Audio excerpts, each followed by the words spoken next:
My name is Daniel Dixon, and I'm a senior at Greenleaf Academy, and I am here with Lee Belt to ask a few questions. Could you tell us a little bit about yourself? Well, my family moved back into the area in 1979, and my mother's family has long roots in southwestern Idaho and in Canyon County in particular, both in the Greenleaf and in the Marsing areas. Um, and after the death of my dad, my mom moved the family back in 1979 to her home territory here in Canyon County. And I went through 4 years of high school at Greenleaf Friends Academy. I stayed local for my college education, it was Northwest Nazarene College back in those days, but NNU, and then also to Boise State. Um, and I've worked at Micron Computer, and then did a stint of time at DirecTV at their call center in Boise. I've worked here at the city of Greenleaf as the city clerk since 2004.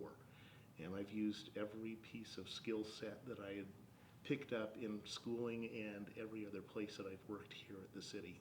There is no path towards a career as a city clerk in a small community because you're a jack of all trades and truly a master of none of them. So you're the city clerk of Greenleaf. Yeah. Were you elected or appointed to that position? I was appointed in June of 2004. There are 3 appointed positions that every city in Idaho has to have. You have a city clerk that's appointed, and the core responsibility of a city clerk is for the city's records. But as a practical point, typically the city clerk ends up being kind of an administrative head and becomes the first point of contact for the city. The other 2 appointed positions that you have to have as a city are your city treasurer.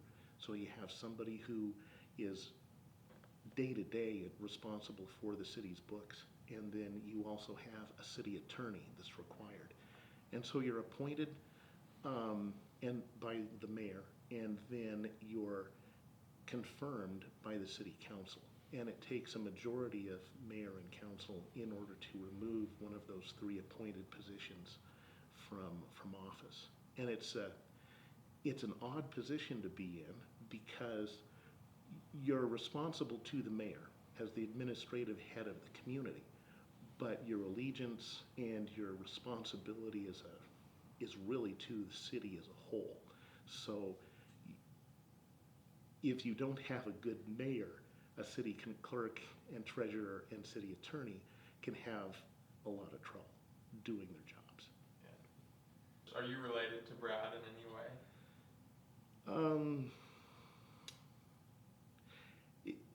I think we are, but it's like 4 or 5 generations back, sometime in the late 1800s.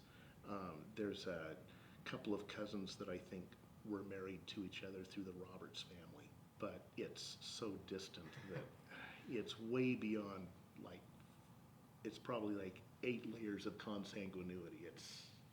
It's there, but it's not. So. Okay. Do you do any business with any of Brad's companies? No, I don't. Okay. In your experience, what are some of the qualities that you see in Brad that would make him a good county commissioner?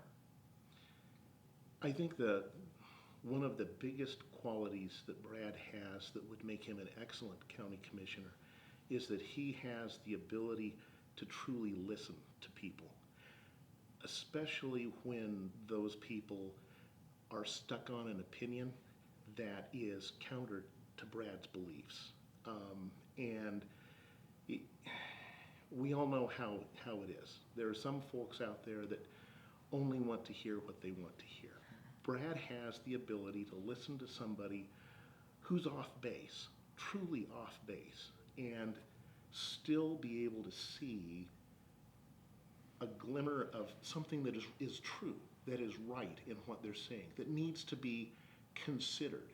And not many people have the ability to do that. The other thing that I've noticed with Brad is he's able to take things that are complex things, and he's able to distill them down to and logically put them together into a sequence. And so he would be an absolutely fantastic county commissioner, because county commissioners deal with complex issues and they have to find the right path through the multitude of information that's there. And Brad's capable of doing that. As we are starting into this primary season, what topics do you want to see addressed during this campaign? I think that something that over the next couple of years the county is going to have to deal with is the coronavirus stuff that we're going through right now, and the economic impact that's going to, and rebuilding that's going to have to come back out of that. Brad has practical experience through his time here as the mayor at the city of Greenleaf, taking city government that was completely non-functional to the point of the city hall being locked until the governor could find a third person to take an appointment and rebuild city government, and turn around some very complex and potentially financially devastating issues to the city through creation of a wastewater plant that the community desperately needed. That experience is something that the county is going to need coming out of the coronavirus, dealing with complex economic issues and regulations and positions, especially on land issues. Brad has the ability to take a look at those and find the right path through them. Thank you for sharing.